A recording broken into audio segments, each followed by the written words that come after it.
Mamana na punta, manguhuli tayo ng isda. Gamit ang pana. Ayun, ikis-kisi. Ay grabe, ang ilak na to. Pung, sa pool. At mamsa, at samaral pa rin to. Pung.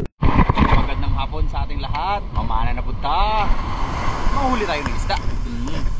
Ano? Grabe, ang lakas na ngayon. Pero kakayanin natin yan. Manguhuli na naman tayo ng isda.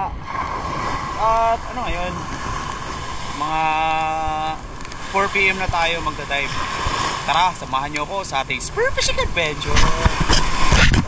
Ay, hindi na natin pahabain to. Unang isda sa araw na to, may nakita tayong 3 talakitok. O di kaya trevally, mamsa naman.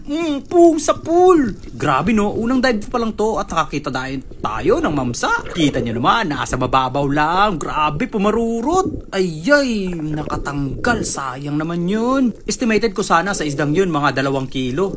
Mayroon na sana tayong 2 kilo.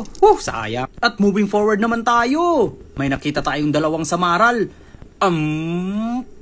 Pung! May tulilik! Grabe! Ang ganda ng tama! Di ba tinamaan yung samaral? Ay balik na kagad tayo sa taas. Pero pasensya na kayo kung malabo ang visibility natin ngayon. May bagyo dito sa amin. Ay grabe! Nakawala na naman! Pangalawang isda na yun sa araw na to na nakawala. At ang pangatlong isda sa araw na to, isang kanuping. Pung! Sa pool! Nagitik! Grabe! Ang ganda ng tama, no? Ay balik na kagad tayo sa taas. Bakit nga ba makawala yung isda pag tinamaan na?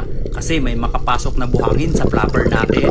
Ayun, nakawala na naman. Grabe, tumiklop talaga ang flapper ko. Pero pagtingin ko sa ilalim, uy, andun lang pala ang isda. Kaya pinalikan ko kaagad. Ayun o, isang good size na kanuping. O di kayo katambak dito sa amin. Medyo good size na rin yan. May pangulam na tayo mamaya.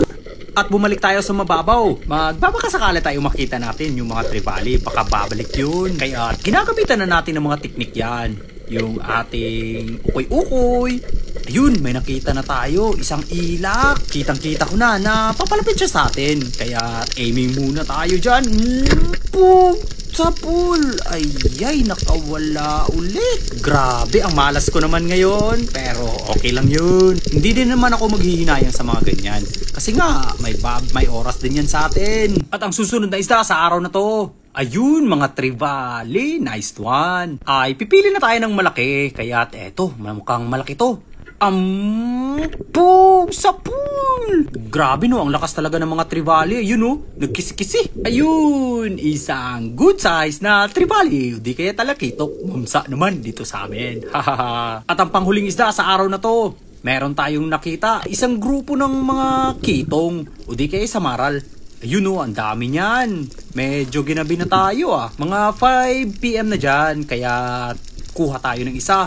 Ayan, mailap sila. Kaya pag ganyan ay drop tayo sa ilalim. At babalik din yan. Gagamitan natin ng mga teknik yan. Yung ating magic dust at yung ugog ng fish call. Para naman bumalik sila.